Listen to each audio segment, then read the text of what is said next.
Hello, my beautiful Rosalynds and Rosigans. Mother is going to tell you a nice bedtime story about Esther. And I'm going to break down why that even back then you was a baddie in the biblical days. And that beauty is not a issue. It's actually the lack of beauty that will really destroy your life. So bear with me now. I'm gonna have my best friend ChatGPT helping me with this. Okay, here we go. So in ancient Persia, during the reign of King Xerxes, lived a young Jewish woman named Hadassah, known publicly as Esther. She was raised by her cousin Mordecai, who protected her after she lost her parents. See, so she was also an orphan. Oh my God, me and Esther have so much in common. She grew up humble, obedient, and beautiful, not only in appearance, but in spirit. Okay, clock that T. When the king dismissed his former queen, Vashti, he ordered a search for a new queen. He said all the baddies line up. Women from all provinces were brought to the palace for a year of beauty treatments. Oh my God, I'd have been so stoked. Okay, oils, perfumes, myrrh, spices before meeting the king. Esther was chosen among them, but she didn't stand out because she strutted or competed. What made her different was her quiet, soft strength, her grace, her obedience, her self control, her discernment. Also, her beauty. Let's go there. She listened, she observed, she moved with intention. Okay, so she was not wasting her time there. She wasn't trying to make friends. What she was doing was fulfilling her purpose and slaying. And the palace noticed. When Esther met the king, he was immediately drawn to her spirit and her beauty, something divine, something protective, something that felt like destiny. So she was crowned queen of Persia, but she kept one thing hidden. She was a Jew, one of God's people. That's not like me and my future husband, but he's gonna be able to tell that I am a beauty destined woman too. So I can't keep much hidden when all this greatness is upon us. Okay, a powerful man in the kingdom, Haman, hated Mordecai because Mordecai refused to bow to him. His pride drove him to plan not just Mordecai's death, but the extermination of the entire Jewish people. Oh, he petty as hell. The king approved the decree, not knowing Esther was one of them. When Mordecai heard, he sent a message to Esther. Perhaps you were made a queen for such a time as this. I know that's right. Okay, this is the only type of, justice activism we're doing in this bit. Okay? Okay. Okay. This line is the heartbeat of Esther's story. It's the moment she stopped being just a woman in a palace and became a chosen vessel, a protector, a force, a pretty, destined, beauty destined woman. Okay? Before stepping into danger, Esther didn't run to the king first. She fasted for 3 days. She said, "Let me get my temple and my spirit and divine power in order, my divine feminine in order." And she told her people to fast with her. She said, "Honey, this is a team effort." Okay? She didn't rely on beauty. She didn't rely on charm. She didn't rely on position because she already had it, honey. She was already the queen, honey. At this point, she just slaying every day effortlessly. Now she has to do some internal magic, some internal work, some internal discernment, some internal power. Okay? She relied on Yah, on courage, and on her calling. Okay? After fasting, she put on her royal robes, fully stepped into the identity God gave her, and walked into the king's hall uninvited, honey. She said, "Don't call me, I'll come to you," okay? This was illegal and could bring death, but the king extended his golden scepter to her. She had favor, and he had eyes. He said, "I ain't letting this baddie go." Okay? The wisdom of a woman. Esther didn't expose Haman immediately. She understood timing, understood strategy, understood influence. Instead, she invited the king and Haman to a private banquet. She said, "Let me feast, okay? Let me feed y'all for a second." Then she invited them to another. Only the second banquet did she reveal her truth. "My king, my life and my people have been sold to destruction." The king was shaking. He said, "Oh, no, no, no, nobody touching this baddie." Okay? My wife. Okay? Ended. He asked, "Who would dare do such a thing?" Because he's saying, "Look, you too pretty to be getting hurt." Esther, calm and steady, pointed and said, "The adversary is Haman." Oh, I love her damsel in distress mode, baby. I know that's right. Okay, use that damsel card. Okay, at that moment, the entire palace shifted. Haman was executed on the very gallows he built for Mordecai. I know that's right. Clock it. The king elevated Mordecai to a place of honor. He said, "You're not just a cousin no more. You got some status now." Esther is given authority to write a decree that allowed her people to defend themselves, and they survived, they rose, they were strengthened. Okay? So, what we take away from that story is that Esther had it going on, honey. Her king, her man, her husband was not playing about his Esther. Beauty is a gateway, but purpose is the power. Like I said, when you are a pretty privileged woman, you can use your beauty as a weapon, honey, and wield it whichever way you choose. Okay, and to advocate for others if you so choose to be a justice warrior in the sense of being pretty and sitting cute and letting people know what the problem is so they can fix it and not you. Okay. She didn't raise her voice. She didn't swing a sword. I know that's right. She saved a nation through discernment, patience, spiritual discipline, and divine timing and beauty. Let's go there. Her story is a blueprint for women called to rise in places of influence. Women who walk with ancestors, angels, spirits, and purpose, guiding their every move. Her story is the story of a woman destined to change everything simply by being who she is. Can I say that again? Simply by being who she is. And she was a virgin too. So she was not giving her box to every man, no dusty. She gave it to her husband, the king, honey, when he put that ring on that finger, okay? Align with the one who chose her. So that is the story of Esther, and we're about to get into it because everybody always want to talk about biblical days as if those women were looking homely. Like I said, I believe that I am a Hebrew, therefore these are my ancestors as well, and you got me fucked up if you think that I'm about to sit here and say that. Okay, great grandmother Sarah had it going on. Okay, along with Abraham, he knew what he had, and great grandmother Esther was that chick. Okay, she was that queen. Okay, she was over here, influencing the very lives of her people, saving them just by her face alone, honey. Talking about Helen of Troy, how we talk about Esther of Troy. Get your life, okay? Of what? Girl, don't play it. Don't play with it. Don't play with it. Don't play with it. Okay. So basically, Esther is a great example of the fact that baddies existed, even in biblical days. And for any of you, Ruth as well. Okay, Ruth had it going on. She was over there walking to and from, in the fields. She had to be fit to be doing that. She's gonna be my 600-pound life and up in the fields, honey. Boaz wouldn't have looked twice. So get your life. Okay? So this is what I'm talking about. This is exactly what I'm talking about. I find it funny how everyone always wants to demonize beauty and call themselves women of God, women of Yah. How are you a woman of Yah and you ugly as hell? I'll wait. They say beauty is vain, charm is deceitful. Yeah, it can be. A lot of times it is. But that does not mean that you should be cursed not to have beauty. That's a lie from the pit of hell. The most influential women in the Bible were beautiful women. And you cannot convince me that their beauty didn't serve them and position them in places of power like it did Esther herself. Clock it. A whole year Esther had in beauty treatments, beauty preparation before she was put before the eyes of the king that would choose her. And this is why I say your globe journey is not just physical, it's divine. You see, a lot of us beautiful women had to go through a lot of shit to get where we are today, and we're still leveling up.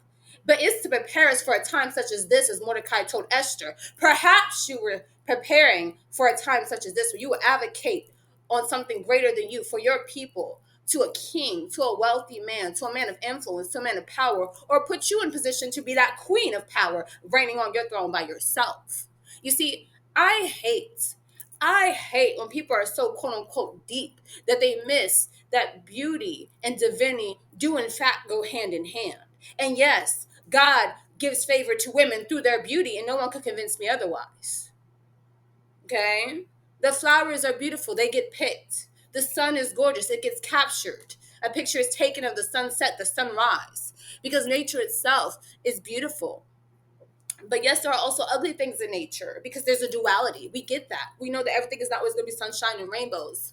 But I would be reminisced and really disingenuous or, not genuine to say that when it comes down to being a spiritual woman, a religious woman, you have to be ugly to have validity to your walk with Yah, or your walk with Oshun, or your walk with anything. But let me tell you something. What I find funny though, because Mother Oshun ain't gonna have me looking out crazy up in here in these streets. Mother Oshun is the goddess of beauty. She's the Risha of beauty, of wealth, of sensuality, of sweetness, for a reason of abundance. Because she is that woman, that Orisha, that goddess, that queen, okay? Mother Ocean ain't gonna have me as her daughter looking like, who done it and why. She's not gonna have that from me. Because she literally operates on beauty. Okay, the beauty frequency, the divine feminine. That's what a Mother Oshun is. And so I find it funny and also insulting when a lot of men and women want to say that Yah operates on the beauty of on the frequency of ugliness, as if you being ugly makes you closer to Yah than anything. You being homely makes you closer to Yah than anything. You got me fucked up. If you're gonna sit here and try to tell me my father wants his daughters to look like who done it and why, the truth is not in him. And if that is the God you're serving, it sure as hell ain't mine. Because when I look throughout the Word of God, when I look throughout the book of Esther and other beautiful women in the Bible, in the Word, honey, you think that Mary, the mother of Yeshua, was on my 600-pound life? You think she was looking like Clarissa Shields in these streets? You got me fucked up. Okay? Don't insult my people. Don't insult my ancestors like that now. We ain't gonna do that over here. We ain't gonna do that over here. Abraham even had to tell Sarah to lie and say you're my sister, when Pharaoh was asking about her because she was so freaking beautiful. And I know that melanin was hitting. I just know it. To tell your wife to lie and say that we are brother and sister in order to spare your own life because you know a man will kill you over her, even though you her husband, that lets me know she was a 10 out of 10, baby. So that's what I'm just saying.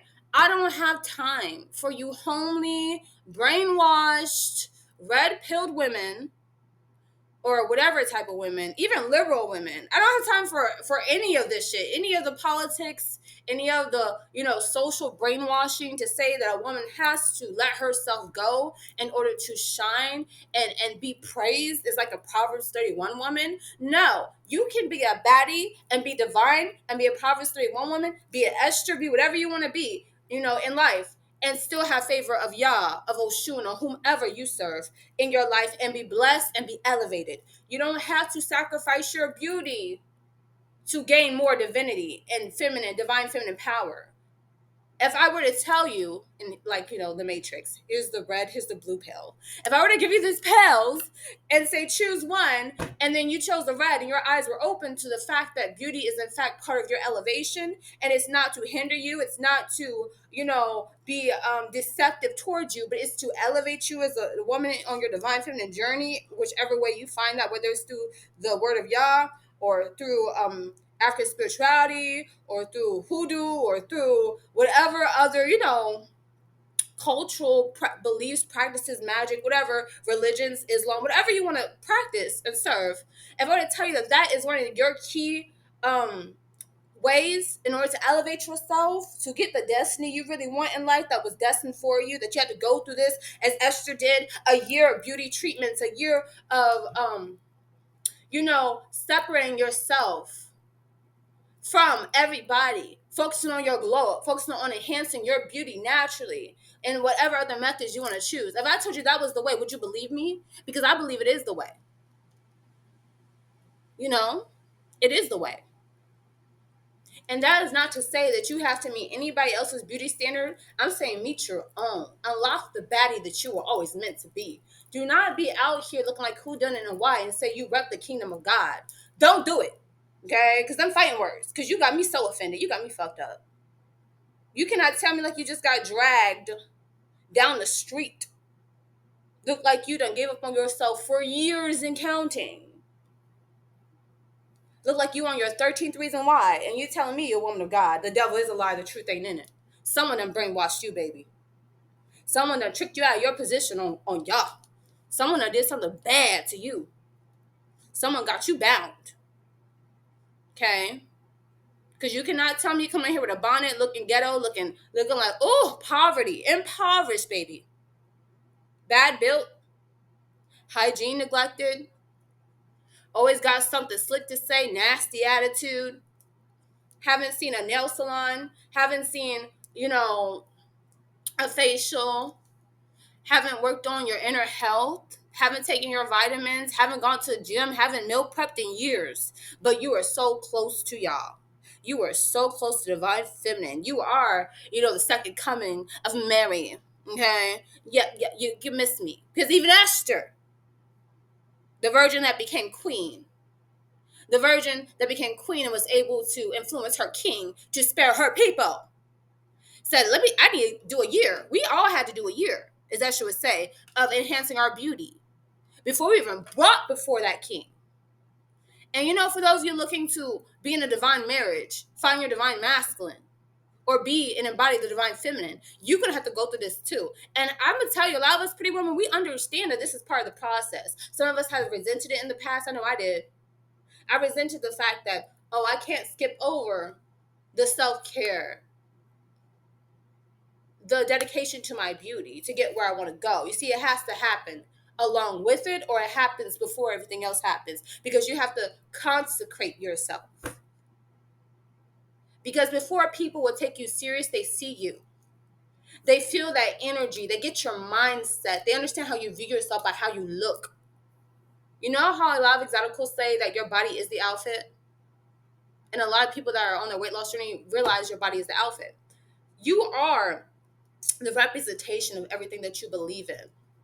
So if you tell me that God is bountiful, if you tell me that he is the God of God, the King of Kings, why are you even coming before him looking a hot mess? Consecrate yourself. Work on your beauty as a woman. Because I guarantee you, no. If Esther had enough sense, if the women that were brought before that king in this book of Esther had to consecrate themselves for a year before they could go before him, before he could choose, before he could see which one he wants to be his, why don't we consecrate ourselves before Yah, before Oshun, before all these different things that we serve, that we worship, that we believe in? Why don't we perfect ourselves before we come looking like who did it and why before the throne of grace? Why don't we?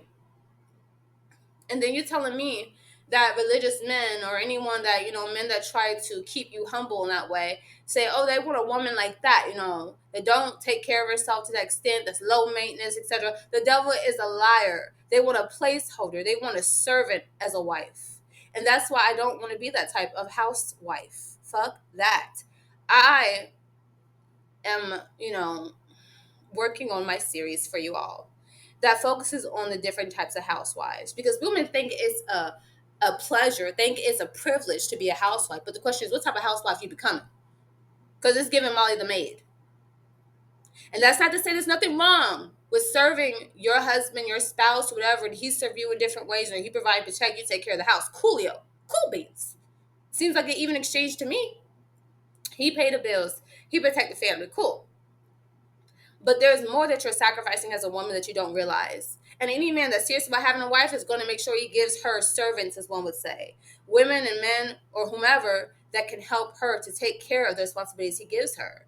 Because he knows, a man who actually wants a wife and wants to be a husband knows that he can't be expecting Marilyn Monroe at night and she mild the maid during the day. It's not giving what's supposed to give, honey. You got to pick a struggle. You got to pick a position. Because best believe Esther, after she was chosen as queen, had servants. She had women helping her. Whether she was birthing a child, becoming a mother, or just being the queen for a little bit. She had women that helped beautify her. She had women that helped cook, clean, all that stuff. Because she's a queen, honey. She don't do that. And that's what I'm saying. There were baddies in the biblical days. And honey, if you're smart, you should do your research on each and every one of them to understand what you can gain and how you can also make a replica of what they were able to achieve. As you notice, she was destined for this. That's why I said we're beauty destined women. Like I said, every woman will not have this testimony. Every woman will not be put in certain positions in life. We understand. As pretty, privileged women, as exoticals alike, as Rosalynds, we get that. However, once you realize, I'm meant for that lifestyle, not this one. That's when you start going down the journey of glowing up. You start consecrating yourself spiritually, physically, mentally, and beauty wise to elevate yourself. Because you're not meant for the average Joe out there. You're meant for a king like Esther was. You're meant to be an advocate, to be an intercessor for your people, for your bloodline, okay? For your communities. And so when you realize and just grasp the truth of the matter, the truth of the matter, that it's not political, you should not politicize beauty. That's why I gotta say, take the politicizing out of it. Whether you are someone who believes a woman should be homely, or you're someone who believes a woman should be conservative, or you're someone that believes the woman should be pretty. Take the political views out of it. Take it out of it. Focus on the spirituality of it, because that's really the truth. The spiritual divinity of the divine feminine commands beauty. If you are lacking beauty, I don't understand how you have divine feminine. I don't understand how you found the divine feminine. I don't understand how you live in the divine feminine. I don't understand. If you're not working on your glamour, if you're not working on your spirituality, if you're not understanding your destiny, if you're not elevating, even outside, especially outside of a man, just for the fact that this is your destiny, to be a queen, to be placed on a throne like Esther, but in her case, she happens to be with a king.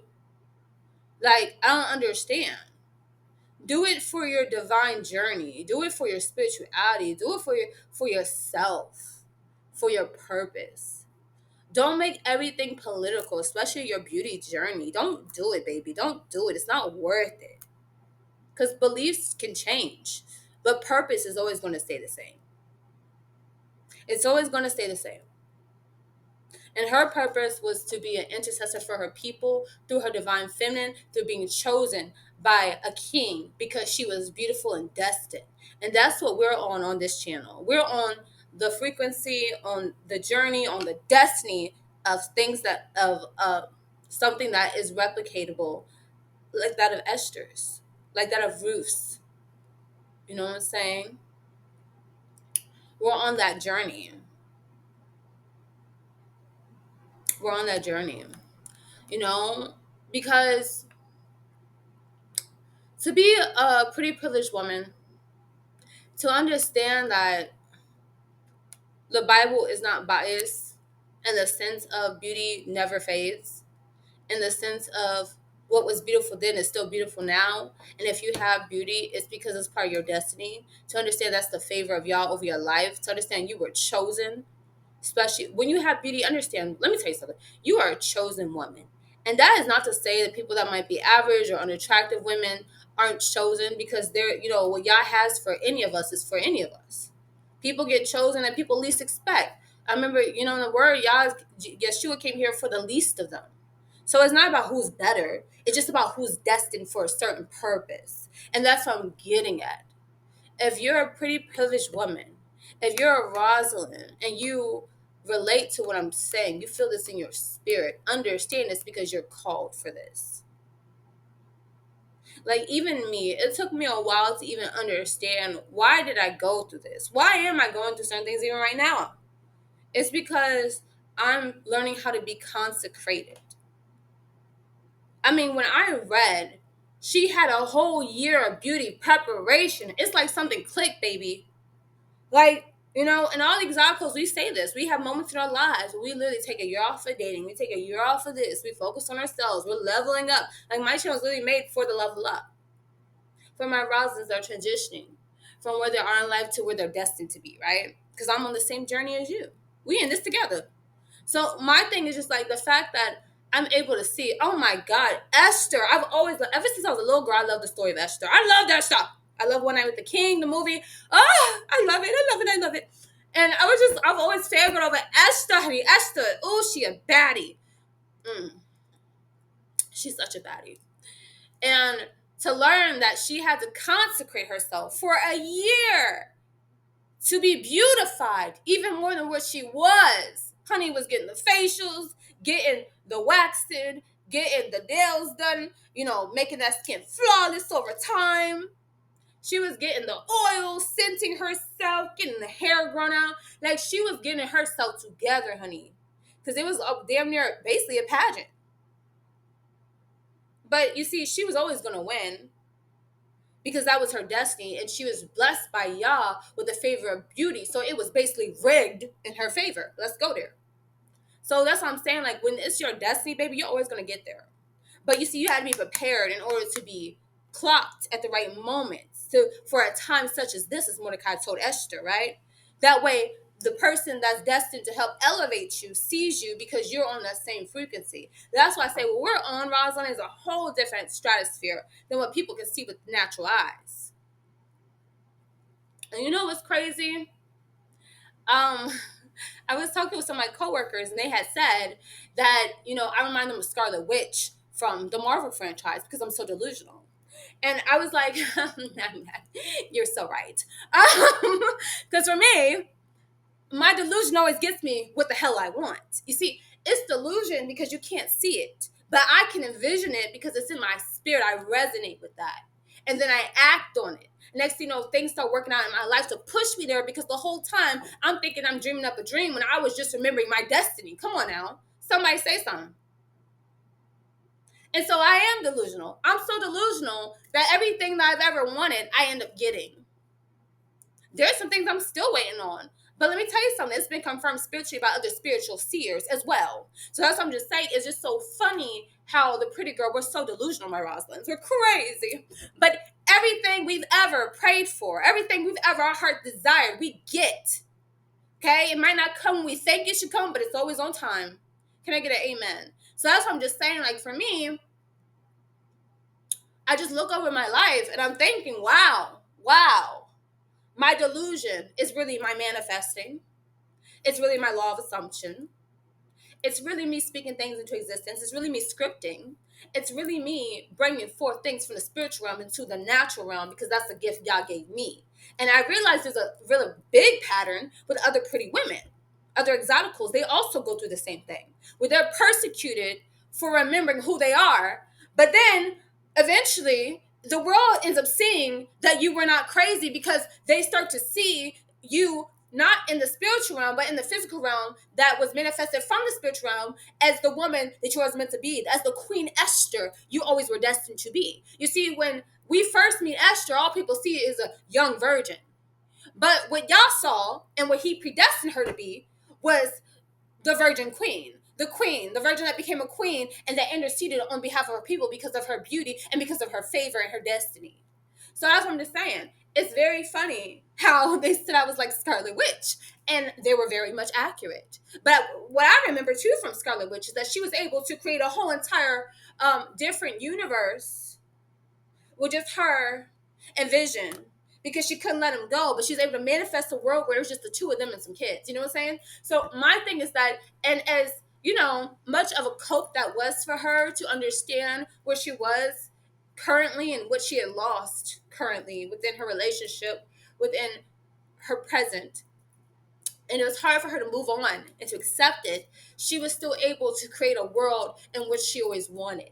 And that's my thing. She was still able to manifest, even out of pain, some form of comfort for herself in those hard times. And that's my point, though. My point is, I don't care who calls us delusional. I don't care who says that we're witches. I don't care who says that we're evil. I don't care who says that we're crazy. Baby, we're all those things until it happens. And then you're going to be asking us for how we got here. Oh, it was just luck. Oh, she slept her way to the top. Oh, it's just because she's pretty. Yeah, baby, it's because I'm pretty and I'm destined. What's good? Just like Esther. Let's go there. And just in case you're not tracking, Esther didn't have to sleep with nobody to get what she got. It was already hers, and her beauty made a way. And so I challenge all you beautiful women to consecrate yourselves. Take a year off of sexual intercourse with some men, right? That are not becoming of you. You know what I'm saying? Consecrate your beauty to level up. Focus on your beauty regimen. Focus on your diet. Focus on your workout. Focus on your wardrobe. Focus on changing your identity, as in elevating yourself and becoming what you were always destined to be, that girl. You know what I'm saying? I challenge you to consecrate yourself spiritually. You know what I'm saying? Get out of the religious stronghold that tells you you have to look like something done rolled over you 30 times in order to be considered a great woman of God. The devil is a liar and the truth is not in him. Mm. Don't let these people trick you out of your position, my beautiful Esthers.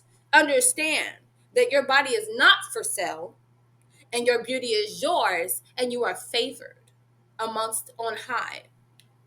Okay? Because one thing I do know is that for the people that were not chosen, that don't have our beauty destiny, that don't have that favor over their life, that don't remember who they are, and even if they did remember who they are, they're not us. Come on now. And so our remembrance, our and us remembering ourselves and who we were destined to be is going to be completely different from them. You know, the best they could be is the manager at an organization or business. The best that we could be is literally a housewife to a luxurious man in a luxurious marriage. You see what I'm saying? So even us remembering who we're destined to be in this life and who we've always been spiritually is still leaps and bounds ahead of the people trying to shame you, trying to humble you, trying to deceive you. I know they say beauty is vain, charm is deceitful, but so is ugliness, honey. Get yourselves together. And we're not going to apologize for our beauty. We're not going to apologize for our magic. We're not going to apologize for the fact that we do bring people to their knees, spiritually and physically, because of how we look and because of the power that Yah gave us specifically and because of our favor. We're not going to apologize for being who we are, my Rosalynds. And we're going to look at the story of Esther, as Mother has, said on throughout this video, as a testimony that, hey, I'm about to start getting myself together. I'm about to start taking my beauty to the next level. I'm about to start understanding that I don't have to play small in order to be a Christian woman. In order to be a divine woman, it means I need to play bigger. You know what I'm saying? And I will say this: keep your humility in the sense of understand that you only answer to Yah Himself, right? So we can all agree. You know what I'm saying? We're not above the program, okay? We're not above anybody's program, but we understand that the only person we answer to is God Himself. We don't have to answer to Tom, Dick, and Harry, and Michelle, and Lucy, and everybody else. No, you didn't create me, baby. I don't got to answer to you. I answer to my Father in heaven and my mother Oshun. That's it. I don't have to answer to you because this body, this favor, this beauty, you didn't give me. The world didn't give me this. Just like peace, the world didn't give my peace. They can't take it away. They can take away my beauty either. They can't crown me. I've already been crowned. You can't uncrown me either because you never gave me my crown. And so, like, for me, that's what I'm saying. My beautiful Rosalynds, open up your eyes, see the truth of your power, of your divinity, of your beauty. Just like Queen Esther, she was set apart for a time such as this, so are you. And yes, your beauty is the key. So anytime someone tries to say you're vain, you're being deceitful, you're this or that, keep walking, honey. They ain't never going to understand it. Because God Yah literally consecrated Esther for a whole freaking year, January to December, and upgraded her beauty so that when she was in front of the king, he was able to clock it. That's my woman. One, because she was destined, but two, because she was beautiful. And so if Esther needs to consecrate herself and elevate her beauty, why don't we? Who's to say we don't either? And so that's why I say there were baddies even in biblical days. So if anyone tries to brainwash you out of your position as a pretty woman, screw them. Screw them. Because they're obviously brainwashed and there's obviously propaganda and an agenda to try to say that ugliness is the key to being holy. And I'll be damned if I ever in life believe it. Because I know the truth is not in that. So with that, Mother's going to say, ciao. I love you, my beautiful Rosalynds and Rozikins.